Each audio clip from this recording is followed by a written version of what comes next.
What if I told you that Europe's financial system didn't start in palaces, not in royal treasuries, not even in banks? What if it started with raiders, longships, and stolen silver? What if the reason you feel trapped by debt, inflation, and rising prices today was engineered more than 1,000 years ago? Because the official story says Vikings were just violent looters, savage barbarians, history's villains. But what if that story is wrong? What if the Vikings didn't just steal silver?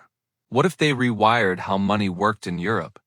What if they accidentally built the first financial empire, one that didn't rule through armies, but through credit, trade routes, and invisible control? And here's the part that should make you uncomfortable. The same system they created is still running today. You feel it every time prices rise faster than wages, every time debt feels unavoidable, every time wealth concentrates at the top while everyone else fights for scraps. So before you dismiss this as ancient history, ask yourself, why does Europe still depend on trade flows it doesn't control? Why does money feel abstract, distant, untouchable? Because this story never ended. Quick check-in, where are you watching from? Drop your country in the comments. And if you want the unfiltered version of financial history they don't teach, subscribe now. Because once you see this pattern, you can't unsee it. Let's rewind. Europe, around 800 AD, is broke. After the fall of Rome, centralized administration collapses. Roads decay, markets shrink, coins disappear, trade becomes local. Barter replaces money. Most people never see silver in their entire lifetime. Kings rule land, not liquidity. Then something changes. Suddenly silver floods Europe. Not gradually, not evenly, violently. The Vikings arrive. From Scandinavia, they raid monasteries, cities, and trade hubs, places that hoarded silver, places that stored wealth. But here's the part textbooks rush past. The Vikings didn't melt silver and sit on it. They circulated it. They moved silver across thousands of kilometers, from the Islamic caliphates, from Byzantium, from Eastern Europe, from England, from Francia. This wasn't random looting. It was systematic extraction and redistribution.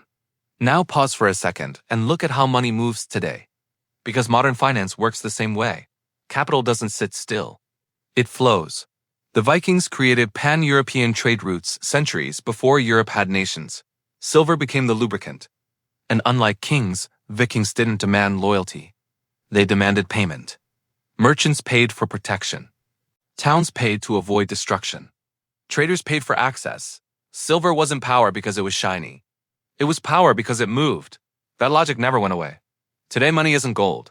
It's movement, liquidity, velocity. The Vikings didn't rule land. They ruled flows. And here's the critical shift. As silver moved, credit emerged. Merchants began trusting Viking traders. Debts were recorded. Payments delayed. Future silver promised. This is the birth of trade credit. No banks. No laws. Just trust enforced by reputation and violence. Fast forward to the system we live inside today. Because modern banking still runs on trust.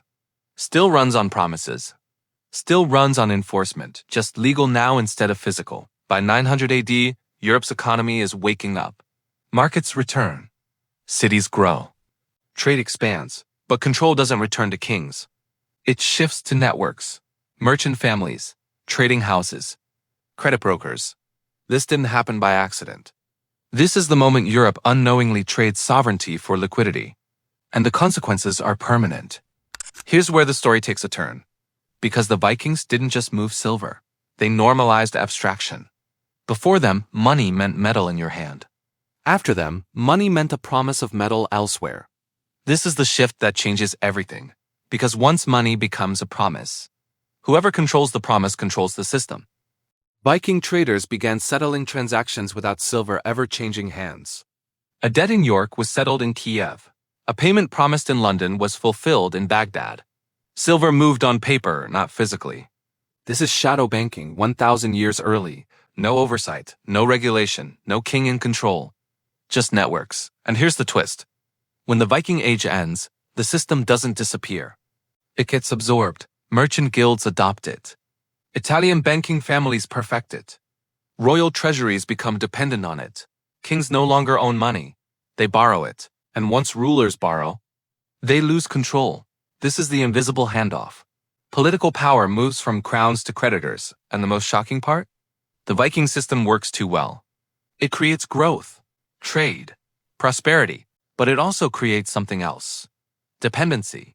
Europe never learns how to stop it, because once credit replaces metal, you can never go back. And the people who understand this best are never the ones in charge officially. You won't believe the name that appears next, because the receipt is wilder than you think. Let's break this down.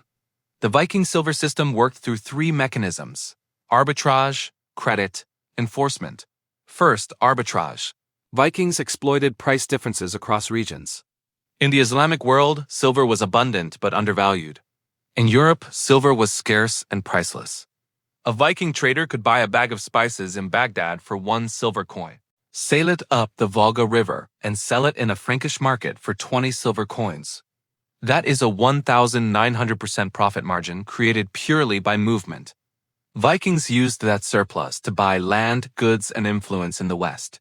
This is classic financial arbitrage, the same principle hedge funds use today. Second, credit. As trade expanded, carrying silver everywhere became inefficient, so promises replaced metal. I'll pay you next season. Settle this debt in another city. Trust me.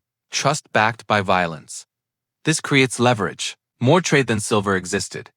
More promises than metal. This is fractional reserve banking before banks. Third, enforcement. Vikings enforced contracts through reputation and fear. Break a promise, you're cut off. Or worse, today enforcement is legal, not physical.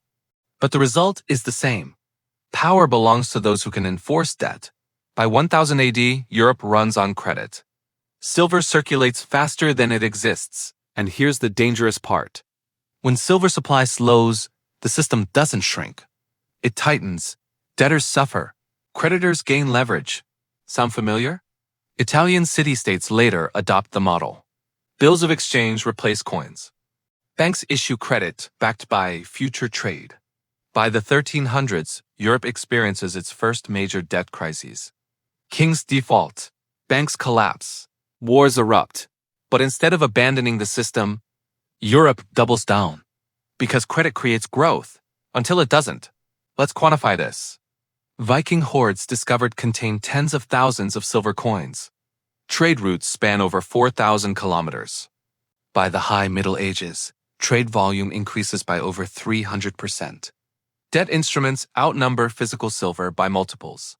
Power consolidates into fewer hands every century. This is parasitic finance, growth built on promises.